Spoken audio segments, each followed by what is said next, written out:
কি গাইস, আর একটা ট্রফি ঘরে আসছে তো। হ্যাঁ, ধরে নাও 70% ম্যাচ আমরা জিতেই নিয়েছি। এখন শুধু ফাইনালটা জিতলেই চ্যাম্পিয়ন্স ট্রফি আমাদের। কি বাড়া, ফাইনালিস্ট তো আমরা না ভাই। কালকে পান্ডে একটা ভয়ানক পারি খেলছিল।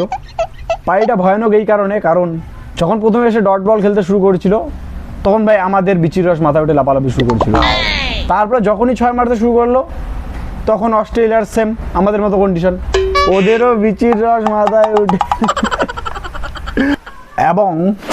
এবং ভাই হ্যাটস অফ বিরাট কোহলিকে, কারণ কালকে খেলাটাকে সে যেভাবে বিল্ড করেছিল না, একজন লেজেন্ড প্লেয়ারের লেজেন্ড পারি ভাই, একদম seriously.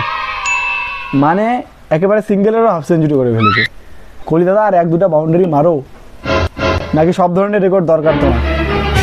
Just jokes apart guys.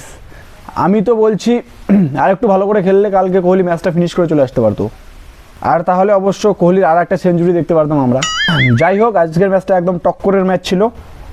আর ভাই 2023-এর বদলা, এটা তো ভুললে চলবে না। অবশ্য যতদিন অস্ট্রেলিয়াকে ওয়ার্ল্ড কাপের ফাইনালে হারায়নি না, মেবি 2027-এ এই বদলাটা পূরণ হবে আমাদের আশা।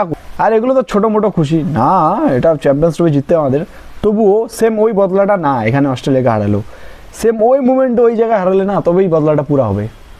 আর একটা কথা ভাই, ম্যাচের এন্ডিং টাইমে উইনিং মুমেন্টের ভিডিওটা আমার আর ক্যাপচার করা হয় না।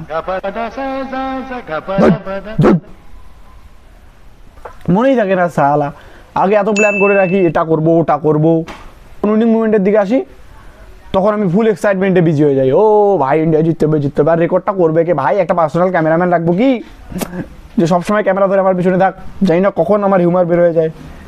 হিউমার তো বেরোবে না, টিউমার বেরোলে বেরোতে পারে না। এর পরের বার থেকে করতে হবে গাইস, এর পরের বার থেকে। তাহলে ম্যাচ ইনফরমেশনটা একটু দিয়ে দেই কালকের ম্যাচে। ধুর বারা, তোমার ওই বালের ইনফরমেশন কে শুনে? পুরা ছাপরি ইনফরমেশন, তোমার ক্রিঞ্চ ইনফরমেশন। হ্যাঁ একদম ক্রিঞ্চ, একদম ক্রিঞ্চ। হ্যাঁ আরে কমসে কম বরুণ চক্রবর্তী যে হেডের উইকেটটা নিয়েছিল ওটা তো শুনে যা। বন্ধ কর ভাই। Every time I'm a motherfucker.